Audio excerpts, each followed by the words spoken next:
Interstate and national updates. Liquor policy కేసులో Delhi CM Arvind Kejriwal తన మధ్యంతర బెయిల్ గడువును పొడిగించాలని కోరుతూ సుప్రీంకోర్టులో పిటిషన్ దాఖలు చేశారు.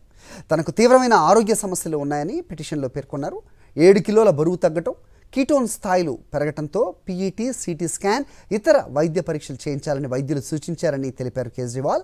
వైద్య పరీక్షల నేపథ్యంలో తన బెయిల్ గడువును మరో 7 రోజులు పొడిగించాలని కోరారు. లోక్సభ ఎన్నికల ప్రచారంలో పాల్గొనేందుకు వీలుగా కేజ్రీవాల్కు గతంలో సుప్రీంకోర్టు జూన్ 1 వరకు మధ్యంతర బెయిల్ మంజూరు చేసిన విషయం తెలిసిందే. ఇది అంశంపై అప్డేట్స్ మా కరెస్పాండెంట్ వెంకటేష్ ఢిల్లీ నుంచి ఇస్తారు. వెంకటేష్, చెప్పండి, మరో వారం రోజుల బెయిల్ పొడిగింపుకి పెట్టుకున్న రిక్వెస్ట్ ఏమవబోతోంది? ఈరోజు విచారణ ఉన్నట్టుగా తెలుస్తుంది. ఏంటి అప్డేట్స్? నిజానికి జూన్ 2వ తేదీన ఆయన లొంగిపోవాల్సి ఉంది. 1వ తేదీ వరకు మాత్రమే ప్రచారం కోసం సుప్రీంకోర్టు బెయిల్ ఇచ్చింది. అయితే 2వ తేదీన లొంగిపోవాలని ఇప్పటికే సుప్రీంకోర్టు తన ఉత్తర్వులో స్పష్టంగా చెప్పింది. ఈ నేపథ్యంలో కేజ్రీవాల్ మూవ్ చేశారు ఒక పిటిషన్. ప్రధానంగా తనకు అనారోగ్య సమస్యలు ఉన్నాయి, సిటీ స్కాన్ తీయించాలి, అలాగే వెయిట్ లాస్ సంబంధించినటువంటి నేపథ్యంలో కొన్ని పరీక్షలు నిర్వహించాలి కాబట్టి ఒక వారం రోజుల పాటు గడువు పొడిగించాలనేటువంటి విజ్ఞప్తి పిటిషన్ లో ఆయన వెల్లడించినటువంటి పరిస్థితి. నిజానికి ఎన్నికల ప్రచార సమయంలో కూడా మీరందరూ నాకు ఓటు వేస్తే మళ్ళీ జైలుకి వెళ్లాల్సినటువంటి అవసరం లేదనేటువంటి ఒక వివాదాస్పద వ్యాఖ్య కూడా చేశారు. దీనిపైన ఇప్పటికే ఈడీ సుప్రీంకోర్టుకు ఫిర్యాదు చేసింది.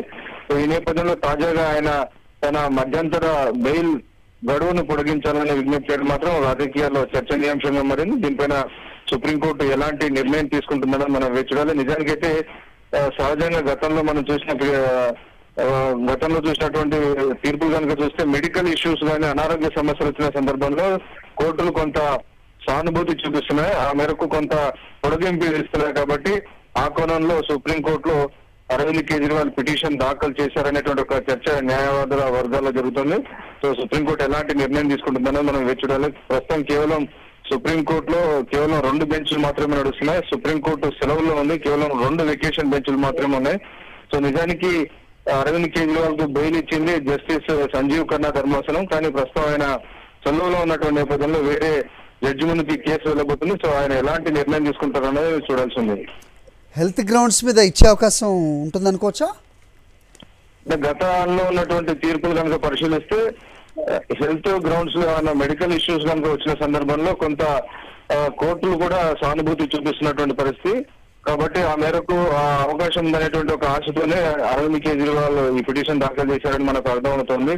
నిజానికి కవిత కేసులో ఇటువంటి అనారోగ్య సమస్యలు ఉత్పన్నమని చెప్పినప్పటికీ ట్రయల్ కోర్టు మాత్రం దాన్ని తిరస్కరించి నేరుగా జైల్లో ఉండేటువంటి ఒక మెడికల్ బోర్డుకు కేసును అప్పగించింది. మీరే దీనిపైన ఎవాల్యుయేట్ చేయమని. అలాగే అరవింద్ కేజ్రీవాల్ విషయంలో కూడా ఆయన షుగర్ ఎక్కువగా ఉంది అనేటువంటి విషయంలో కూడా కొంత చర్చ జరిగిన సందర్భంలో మెడికల్ బోర్డుకు రిఫర్ చేశారు. జైల్లో ఉన్నటువంటి మెడికల్ బోర్డు నిర్ణయం తీసుకోవాలని చెప్పారు. కానీ ఈ రోజు సుప్రీంకోర్టు ఇచ్చినటువంటి గతంలో ఆల్రెడీ ఆయనకు బెయిల్ మీద ఉన్నాడు కాబట్టి ఎక్స్టెన్షన్ చేస్తారా లేదన్నది ఆ న్యాయమూర్తి నిర్ణయం బట్టి ఉంటుంది. Okay, alright.